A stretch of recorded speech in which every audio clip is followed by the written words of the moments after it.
All right, thanks everyone for coming. I think it's time to get started. Thank you very much for coming to the EarthRanger User Conference. And please make sure to use the hashtag ERAC23. We want to make sure that we see everything that you are posting on social media. So for today, we have a very special presentation.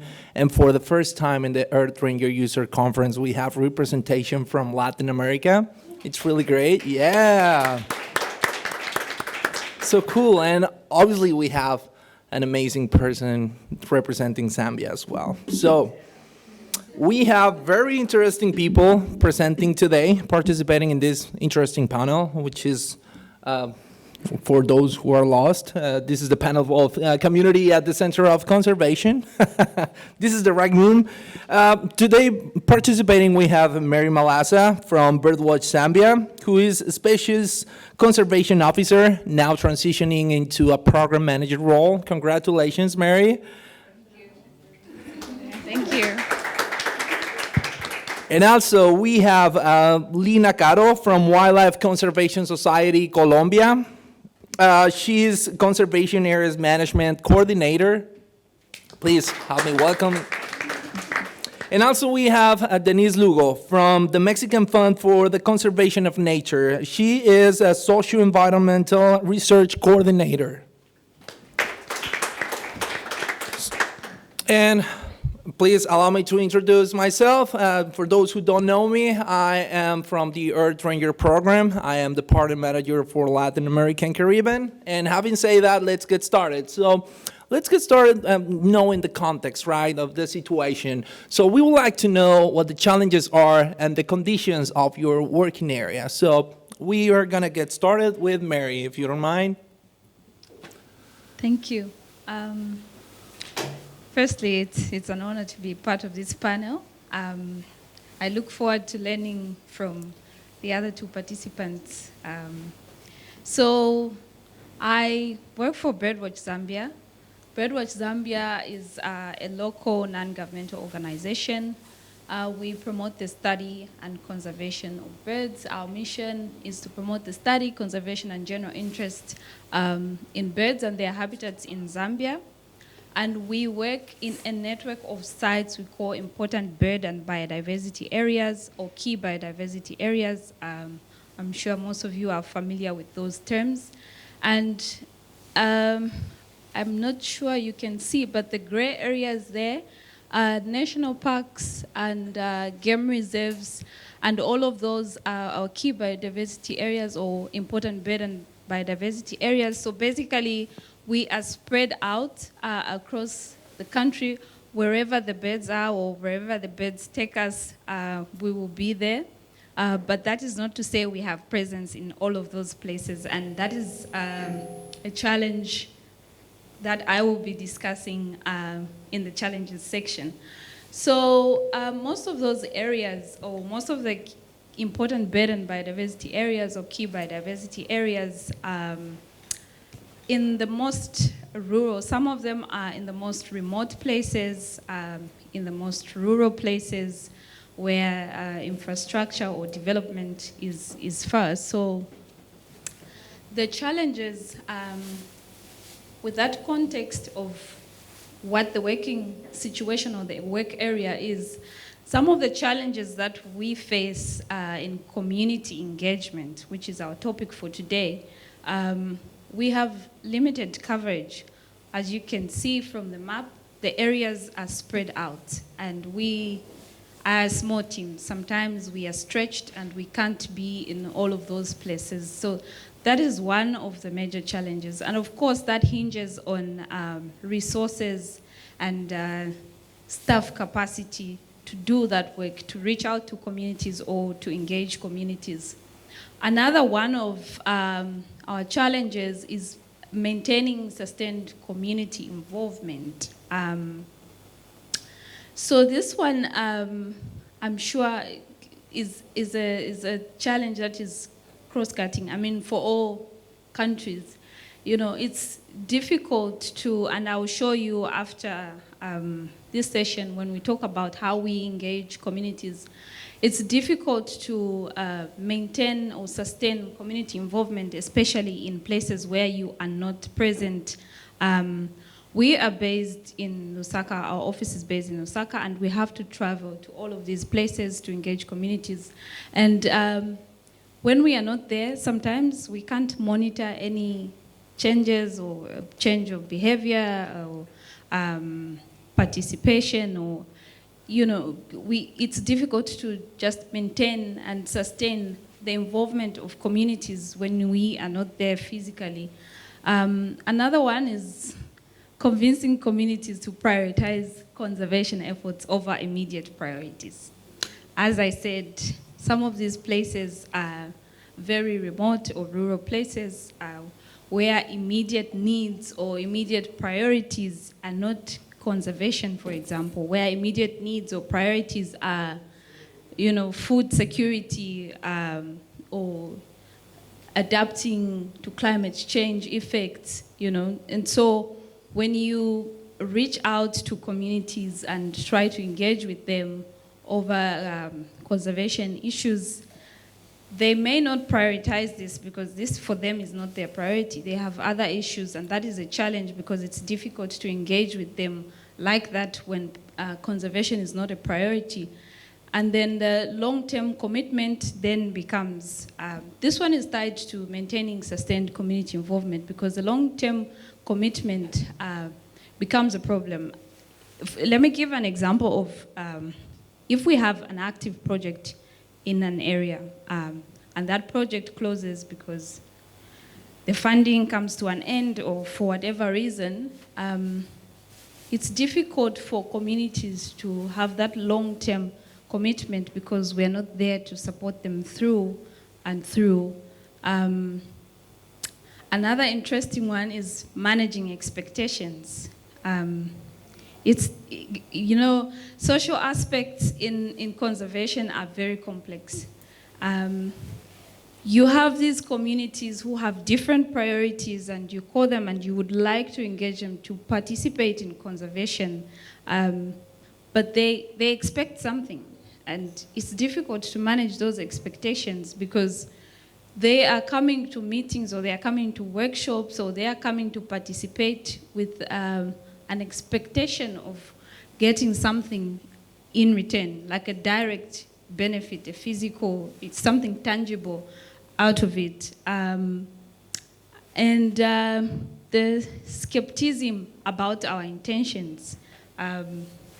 We've had very funny interactions. Sometimes we go into communities and the community members are accusing us of wanting to take pictures of them just so that we could get funds and do whatever we want to do. So there's always that skepticism about our intentions. Are we there for conservation or are we there to find out something about their community? Another example I would give is an issue of wildlife poisoning or wildlife crime, for example. You want to engage with communities and just try to understand what is happening in these areas. And of course, they will not be forthcoming because they are very skeptical about your intentions. What if we tell them this? Are they going to arrest us?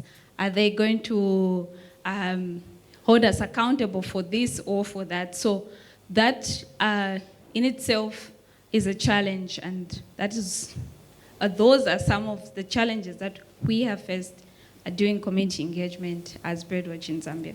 Thank you.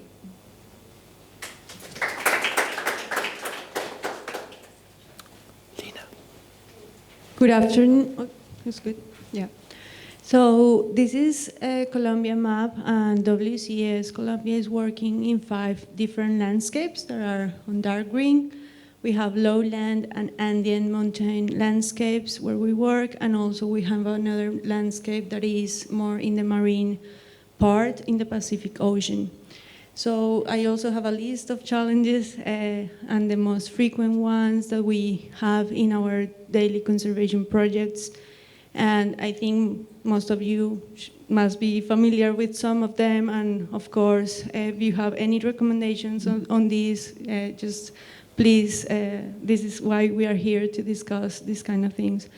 So Mary mentioned already some of them. I'm going to mention others as well. That the first one is about the social indicators. Sometimes we can't measure everything. For instance, perceptions or changes in attitudes. Sometimes it's quite difficult, and we are working in WCS Colombia in some better indicators, and I'll show later some of the examples of how to measure impact. But sometimes it's quite difficult to measure everything, so that's one of the challenges. Mary already mentioned this one of long-term. So usually when you work with communities, you need long-term projects because you need to gain the trust of the community, and you lack sometimes about these financial mechanisms. Violence here, story in Colombia, we haven't been able to overcome this problem in Colombia, even though we already signed the peace agreement. So there are a lot of social fracture in the communities, and also a lack of trust. Also, you were talking about the intentions. Also, the government institutions sometimes, we arrive there and they feel that we are going to take the land, or also the government institutions, because there are very remote areas, they don't arrive to these areas with the help needed, even though there are already commitments. And also we have different contexts, even when we have very close communities, different leadership skills, organizational skills, so that's another challenge. And when there is hunger, of course, conservation has no place, so that's something we need to work on. The list that we have here is just about more the interdisciplinary teams. We usually in Colombia, in WCS Colombia, try to include environmental and social professionals, but sometimes you don't have the budget to include both.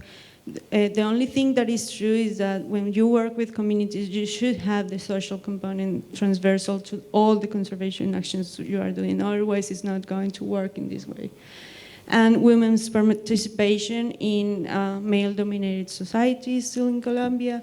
And we have also, sometimes we plan some strategy to work with the community, but when there is a conflict in the community, everything can change. So you have to adapt to that as well.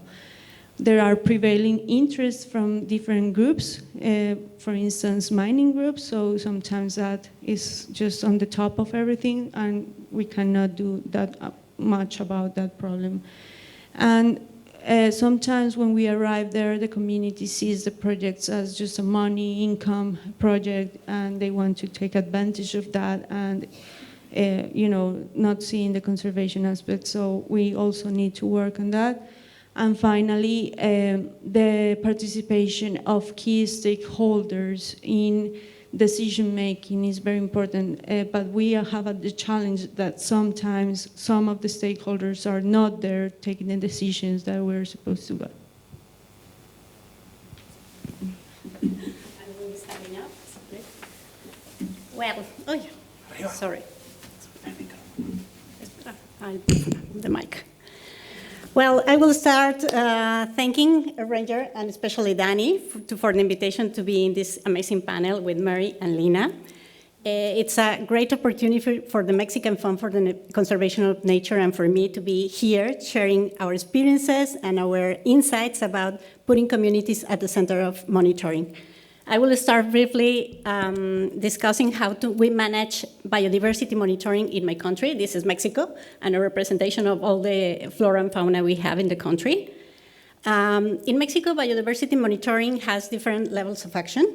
3 government institutions with different but complementary goals work in the national and the regional level. We have the National Commission for the Biodiversity Knowledge and Use that works nationally. We have the National Forestry Commission that works regionally, and we have the National Commission for National Protected Areas that works within protected areas. And at the local level, we also have communities and private properties that work in alliance with civil society organizations, and they are the ones that are monitoring the resources in their lands. All these scales are complementary between each other, so we have trying to cover as much territory as possible, but also to have a cost-effective strategy. We've been working in this strategy for around 10 years, and we have identified a lot of challenges, as Lina and Mary already said, but I will focus just on two of them. One is how to ensure an inclusive participatory approach within monitoring activities. I have to explain that in Mexico, around half of the land or the country is under social property. That means that a group of people own land and jointly take decisions about how to manage the land. Unfortunately, men possess most land rights, and the representativeness in the community mechanism of taking decisions. So less than 30% of women are involved in monitoring activities because of that. So additionally, we also have these gender barriers that women are responsible for a lot of family responsibilities, such as childcare or domestic chores, so they don't have the time or enough time to be participating in these kind of activities. So nowadays, we are trying to include a more gender perspective approach in our monitoring processes, but we are still in progress of having this strategy really put into territory. The second challenge we have, and this is a big one for us, is that analysis and how to effectively transform data into usable, tangible, and easy to access information for communities for them to take decisions, management decisions. So we are not in the moment of building capacity in that analysis. We have to make an effort to take communities down to that road, but it has been difficult. So we still are requiring those experts that help us analyze the data, but also we have been struggling with because we don't have enough experts to help us with that analysis. So we have tons of data that are being just in our computers with no use. We believe technology can help us in this matter to solve data analysis. That is why our partnership with EarthRanger is so important for us, because we think it will move us closer to harnessing the full potential of community data-driven and to make impact in the territory. If the communities have this platform that is easy to access, and they can have like easy reports to understand.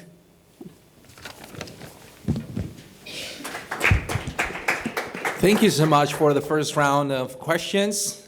So now we would like to know what is your approach engaging communities and what has been working for you? So Mary, if you don't mind. Okay, thank you.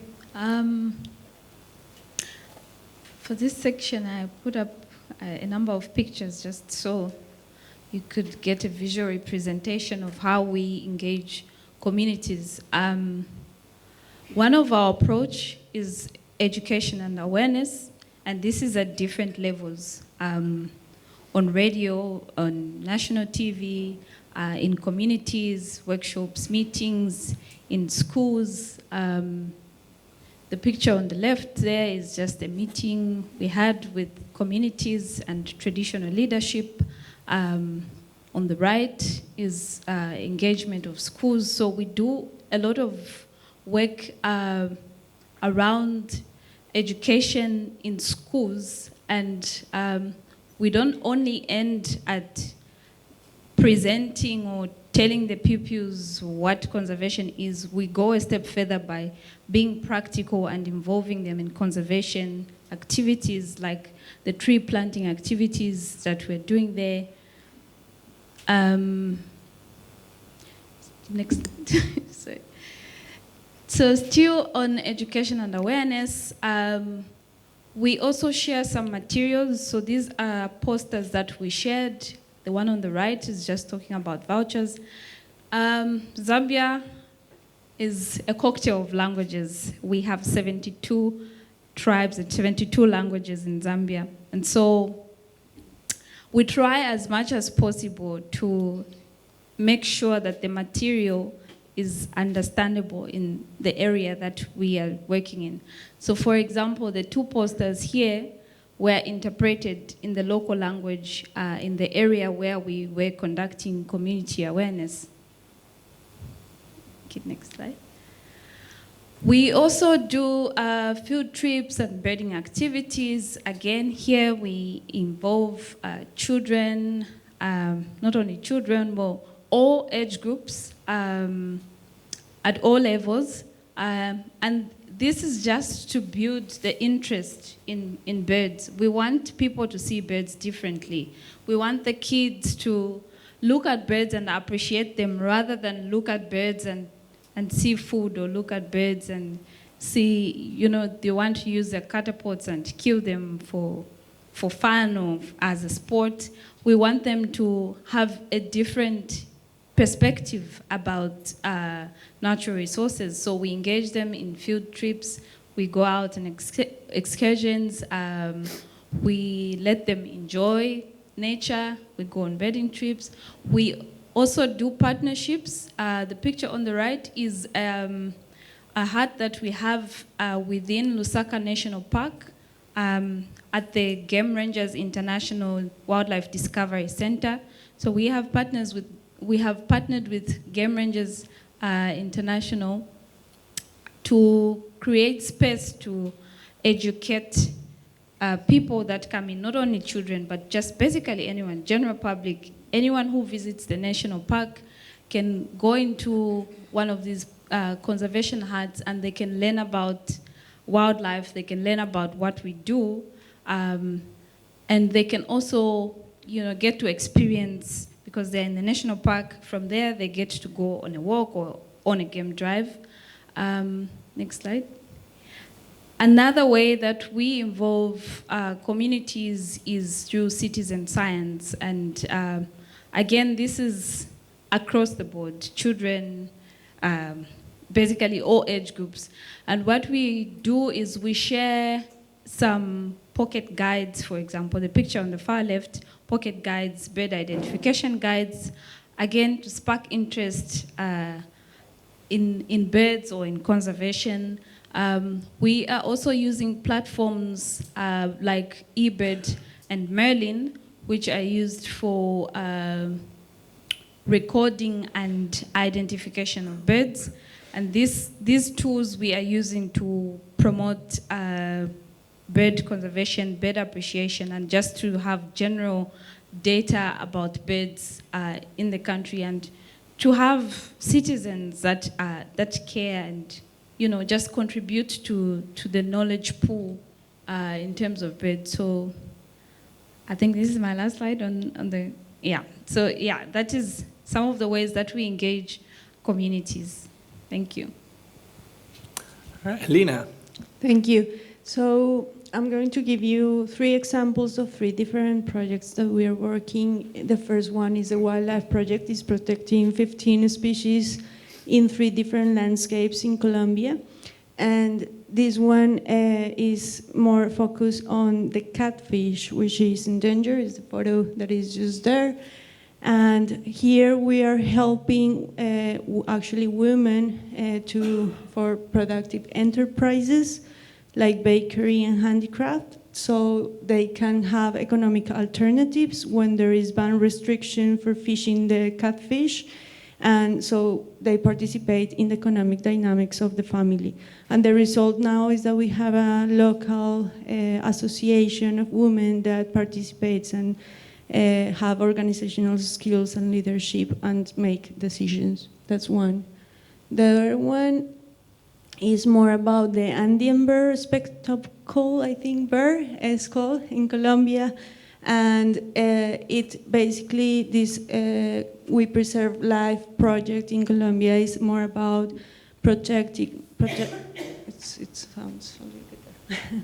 It's protecting the habitat of the Andean bird, and basically what we want here is to connect some of the remaining forests that we have, so it's more about restoration, but also we support coffee, organic coffee for sustainable production, so like using organic fertilizers and things like that.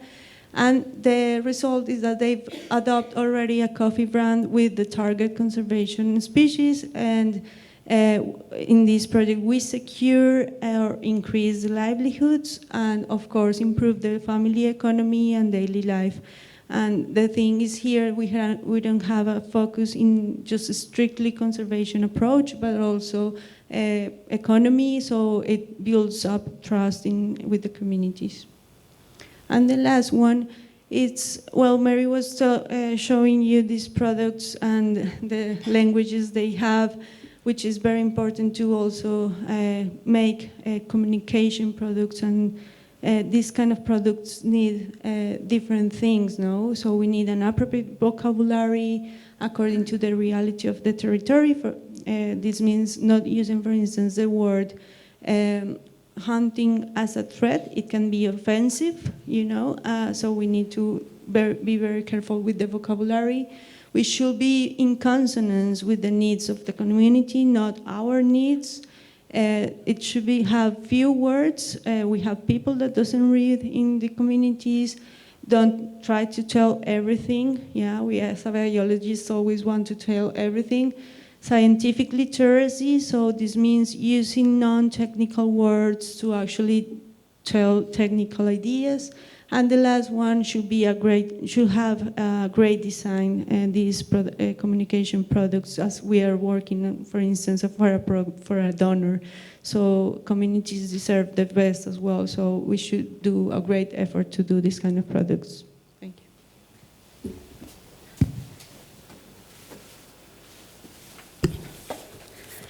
Well, in Mexico, we have some strategies that are working for us in community engagement, because we know this activity could be challenging, and what works in one community not necessarily works in another. So in the first one I can share is that we manage monitoring activities always linked to a bigger project or to a government program. So through international resources or subsidies, we finance equipment, technical assistance, training, and work-day remuneration for all monitors that are participating in the program. It is important to note that the government of Mexico has taken a step forward in this area, because they are including monitoring activities in their subsidy environmental programs. So they are securing long-term funding and support for these activities, for example, in the payment for environmental services. So that's a gain for us. And I can also add that communities are always involved during project inception. So since the design of the project, communities are already knowing that there will be funding for monitoring activities. And as they are voluntary, they can have these resources. If they don't want to do the monitoring, they don't need the resources. But there is a special, a special bag for that kind of activities. And when they are engaged since the beginning of the project in monitoring activities, they actively participate in the planning, in the design, and in the decision-making of all the monitoring process. So they can decide where to monitor, what to monitor, when to monitor, and who among all the members of the community will be participating in the monitoring. So these kind of actions creates a sense of empowerment, and also more engagement in the monitoring activities. And third, we provide all the training and the technical assistance. We really invest in those activities because we believe they are very important for community empowerment, but also to leaving them valuable skills that they could use beyond the project, such as investing in sustainable livelihoods or other type of jobs. During capacity building, as Lina was mentioned, we also tailor communication materials. For example, we translate the manuals or the materials to the languages. We have 78 indigenous languages in Mexico, so it's a big problem also over there. But we also tailor for the specific needs and capabilities of each one of our communities. So it's a big effort, but it really pays off. And the last one I want to add is like we providing communities with camera traps, drones, technology can make biodiversity also more engaging and exciting and fun. So people are more open to prove this kind of technology. And platforms like Mary was saying, eBird, also promotes a sense of ownership and compromise because they are contributing to global databases. So these strategies are very essential to build trust, ownership, and social benefits. So they are working very well for us. So maybe anyone can use them. Thank you so much. And by the way, I would like to highlight the last section of this slide because it was mentioned earlier this morning during maritime protected areas. What is the recipe for success working with communities? And exactly what is described here is what it was mentioned in the morning. So regardless of the country where we are operating, I think building trust is key to work with communities, and obviously creating this sense of ownership and providing social benefits as well is the key to success with working with communities. And thank you so much. And basically, it's time to evaluate, or it's time to ask the following question: how do you measure success working with communities? Just regarding that one. So, Mary. Oh, that's a very difficult question to answer. I'm sure most of you in this room would agree with me. It's very difficult to measure success where behavior is involved, where you would like to see behavior change, perception change. It's very difficult. But what has worked for us and what we think works is, stories and testimonials that highlight positive impact of conservation efforts on individuals or their livelihoods or their environment. The picture here is, I'm sorry it's not clear. It was not taken with the best camera, but these pictures mean so much to us because we received this from the kids in the picture. So this is one of the schools that we engage, and this is in central Zambia, a place called Chisamba, one of the schools, Stephen Pende School. We conduct the various activities that we do in schools, from education to the tours. We have campaigns and commemorations of important days on the conservation calendar. One of the things that we are doing is a Beat Plastic Pollution campaign. We try to be practical about it, and whenever we visit a school, pick up plastic and just show the pupils the way. And this is a story from them. After we left, they continued and they made it a permanent thing for their school. They have a day in the week where they always go around to pick up plastic. And they don't only pick up that plastic, they try to make something out of it. So on the right there are some bracelets that they made from the plastic that they picked at the school. In the middle there is a birdhouse. So they were trying to make a birdhouse. There's some leaves there, and that's a plastic bucket, again, that they picked from the school.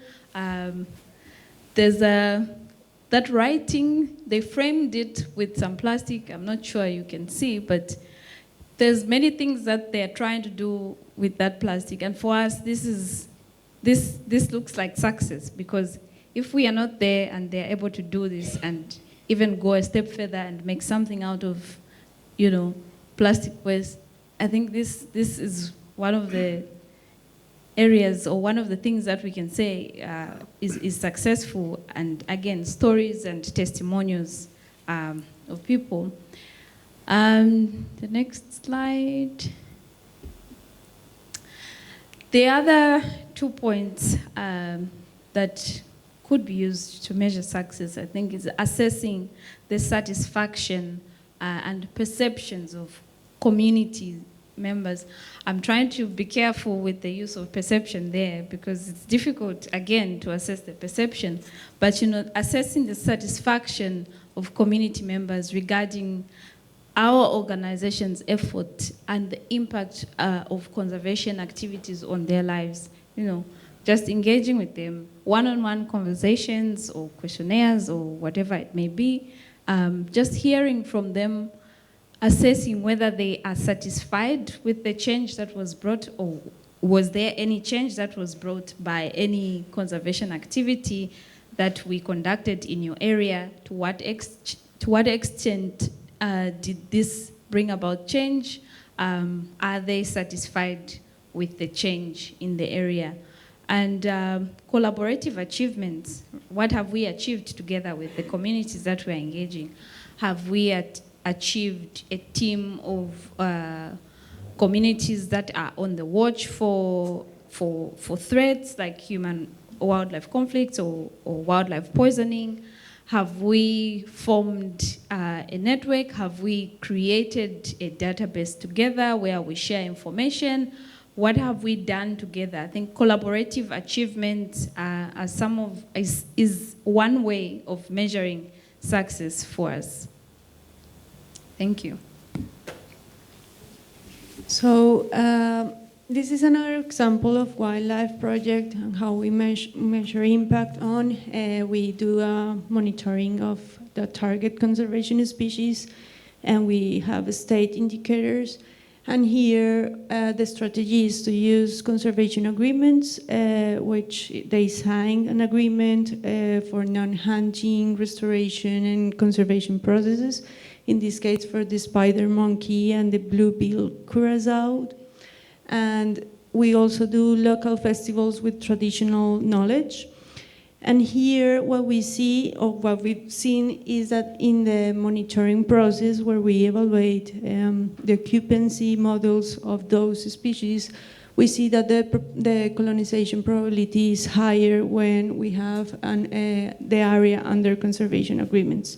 So that's one way of measuring impact. Of course, we are looking here then that the conservation agreement is working, but it's on the conservation target, not on the community. So that's only one way. And then next, please.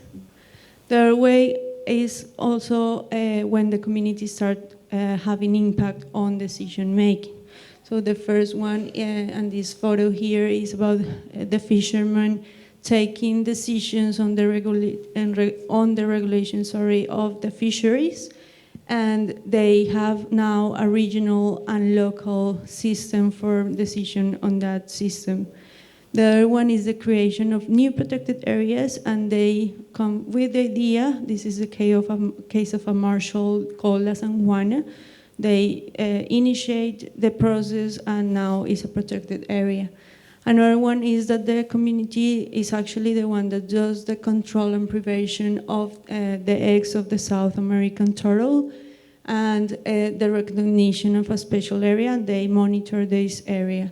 And another decision they are taking is also when we arrive to the communities, usually we have the community board, and sometimes they are very resistant to our presence, and we start working with them, and then afterwards they are aligned with the conservation projects and actually taking also decisions there.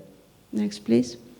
Another way of measuring impact, and this is more about communities, and Mary was telling a little bit about the perceptions, but also the livelihoods and the benefits. And we have here what we call the Basic Needs Necessities Survey. This is a WCS methodology with the help of USAID, and basically is the community states the welfare is not us, it's they, because happiness is different from everyone. And then we evaluate on time if we are actually affecting the livelihoods. And there is another methodology that we don't use in WCS Colombia, but I know is used a lot in WCS Bolivia and Peru, which is the most significant change for evaluating actually the perceptions. For instance, if you do a workshop or a meeting or any technical practical support to the communities, just see and evaluate if there was a significant change there. Next, please. The last one is more about, the fishing community and the fisheries rules here. And what we do here is with a participatory monitoring system, we evaluate if there is a percentage of compliance of these rules. And we do that with the community, and then if we don't see the 100% there, of course, we take action and we talk with, with the communities to see what is going on. And here, for instance, is more about using the right fishing tools, using the size, fishing the right size and in the right season, and also in the reserve areas that they have. Thank you.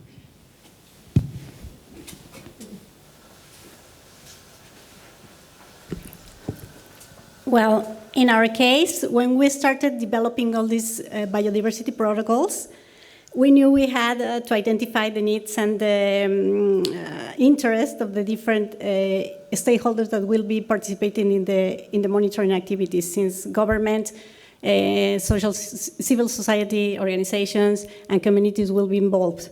So we tried to balance some ideas and approaches on how to measure success for each and every one of them.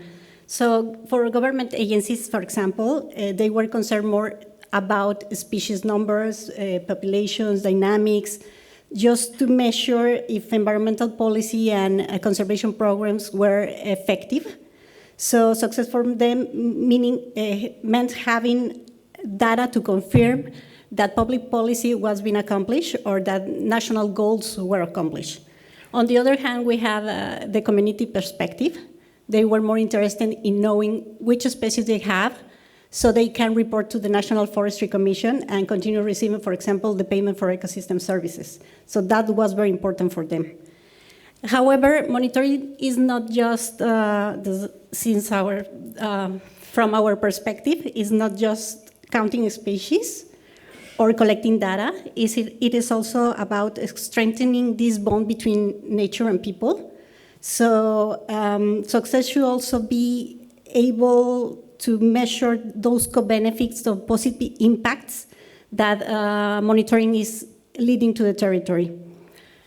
I have to say that most communities we work with have heard the stories from their grandparents about the species, for example, the jaguar, but they haven't seen them in life.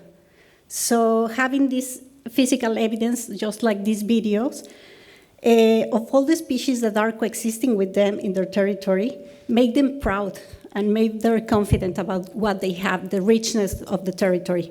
They also develop a sense of motivation and curiosity, and even gave them new ideas on how to incorporate all those skills they were developing in their daily livelihoods. For example, there were communities that include all these images in their touristic services.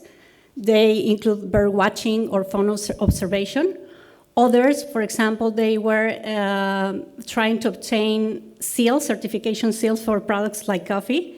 So it goes beyond monitoring. So we think that measuring success should also measure the ability to generate meaningful, sensitive, and inclusive employment opportunities for a broad spectrum of the population or the communities, even the marginalized groups. So we also need to go beyond. It's not just creating jobs for creating jobs. We also need to know what type of jobs we are creating. We need they to be well paid, stable, and that really are aligned with the community's interests and expectations. So this aspect should be also be included as criteria success in the monitoring activities. Thank you so much. And last question that I have is, how and what have you learned from communities? Okay. How we have learned and how we continue to learn from communities is by active listening, especially to their concerns and their contributions. Most of the times, we have a good intention of trying to educate people and help make them participate in conservation, but we don't do so well when it comes to listening, especially listening to concerns and contributions that could potentially improve the project or objectives that you are trying to achieve in the area. So learning from communities, active listening, and also valuing and learning about or of traditional knowledge and practices of the communities, especially regarding the environment and wildlife. Even before conventional conservation came into place, there was wildlife, and this wildlife shared habitat with people. It's important before we propose to just learn, sit down and learn from indigenous people on how they managed wildlife, before what their traditional knowledge is. We find from interacting with communities that they are actually,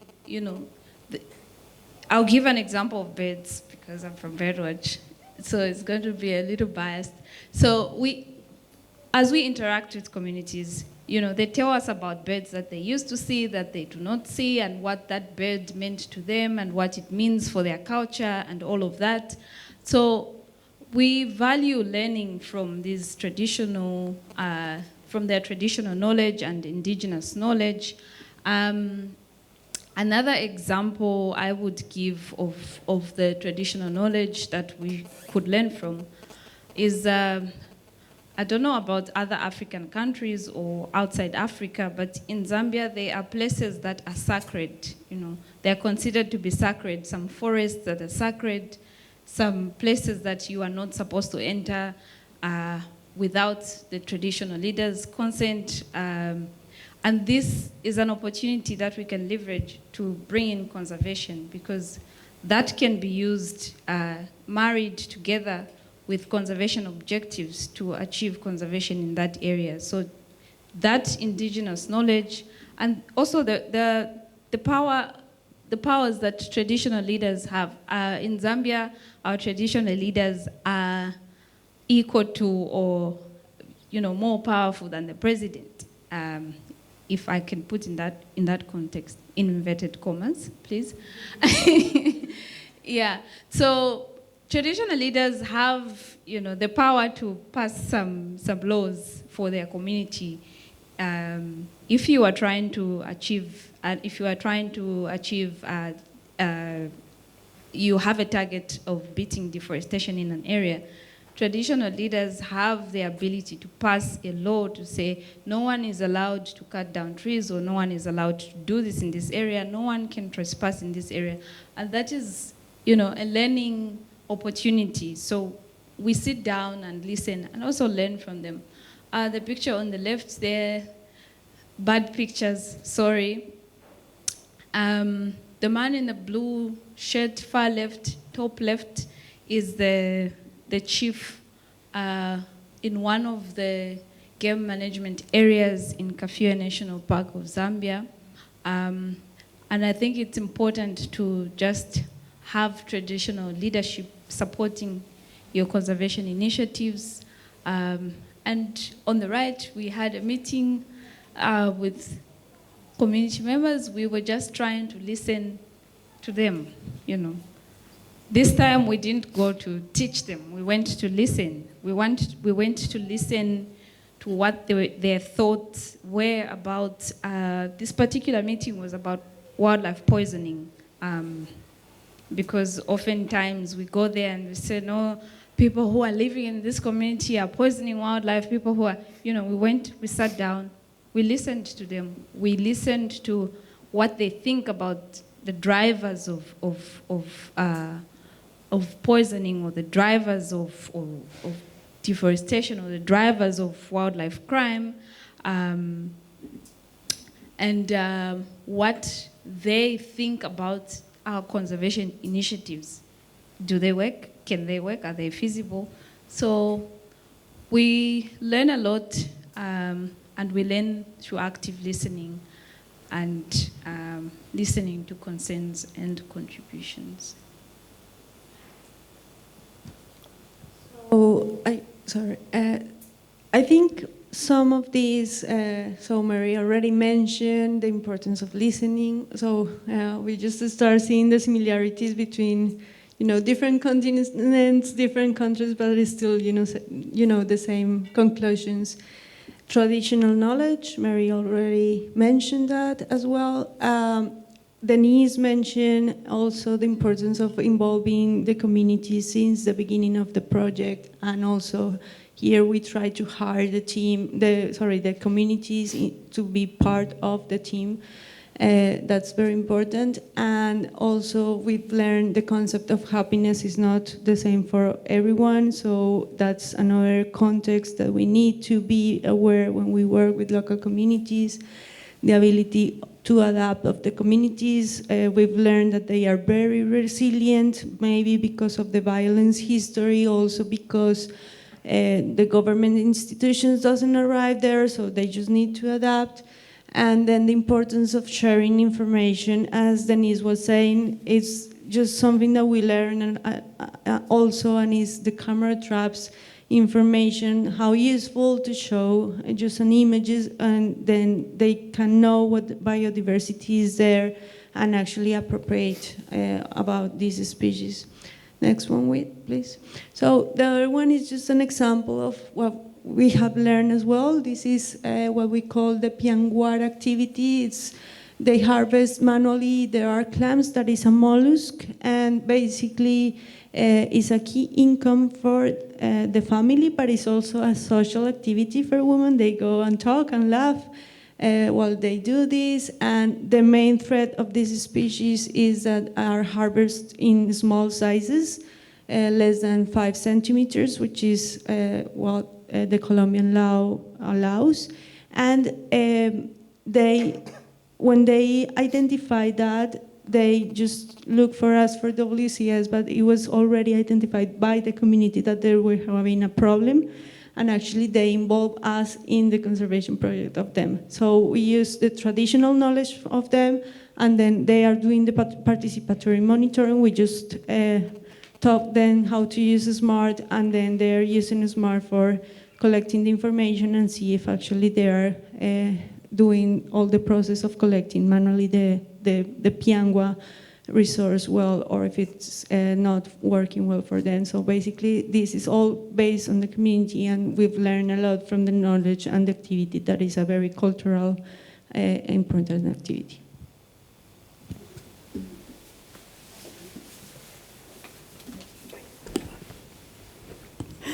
Well, in Mexico, communities have developed a deep understanding of their nature, so they are often the first ones to notice the changes in the environment.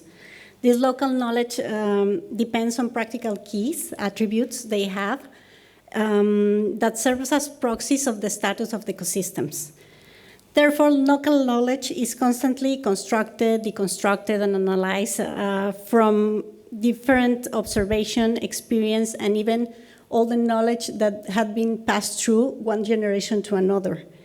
And when we engage with these communities, we learn that they are the real experts. They are the ones that have all this knowledge, all this wisdom surrounding, regarding nature.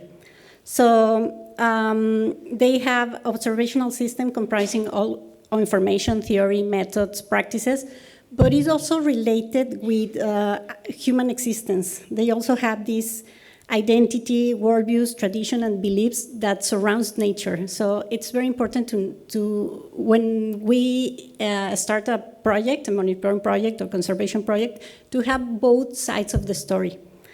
And this holistic approach also has taught us resilience, adaptability, the importance of collective action, how dedicated and passionate are the people in the field when they are engaged in this kind of activities, and how we can collaborate better with them. The last message I would like to share in this theme is that communities should not be seen as subjects of a study. They are spokespersons of local knowledge and our best allies in conservation activities. So we have to engage them in all the work we have to do in Mexico, because they are the owners of the land. and the safeguarders of all the local knowledge we have about nature. Thank you.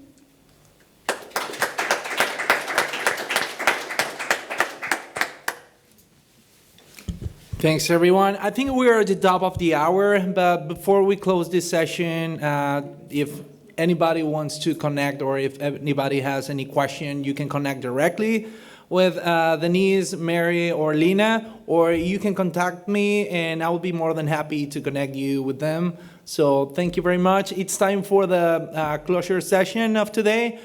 We have the keynote in 5 minutes, I think so. Yeah, so thanks everybody for coming and have a good rest of the day. I'll see you at the bar later today. Yeah.